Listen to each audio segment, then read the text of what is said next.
நம்ம சிம்பிளிஃபிகேஷன் ஒரு சம் பார்க்கலாம். So 3/2x - 1 divide by 3/x - 1 இருக்குது.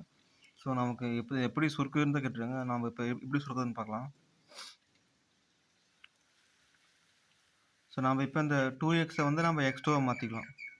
அப்படின்னா x உள்ளே கொண்டு வந்துக்கலாம், 2 வெளியே போட்டுக்கலாம். ஸோ 3/x இந்த 2 ஹோலாக மாற்றிக்கலாம், மேலே எழுதிக்கலாம் மொத்தமாக -1. ஸோ இது நம்ம கீழே எடுத்துக்கலாம் 3/x - 1. இப்போ நம்ம இதை ஒன்றை நம்ம ஸ்கொயர் வச்சுக்கலாம், 1 ஸ்கொயரை மாற்றிக்கலாம். மாற்றினா a² - b² வந்துடும். ஸோ உங்களுக்கு தெரியும் a² - b²னா a + b × a - b. இங்கே ஏங்கிறது 3x, பிங்கிறது 1 மைனஸ் வர 1. So a + b × 3x + 1 × 3x - 1 வந்துடும். ஸோ இதை கவனிங்களேன், இது 3/x - 1 அப்படியே எழுதிக்கலாம், 3/x - 1. ஸோ ரெண்டு கேன்சல் பண்ணிக்கலாம், சேமாக இருக்குது.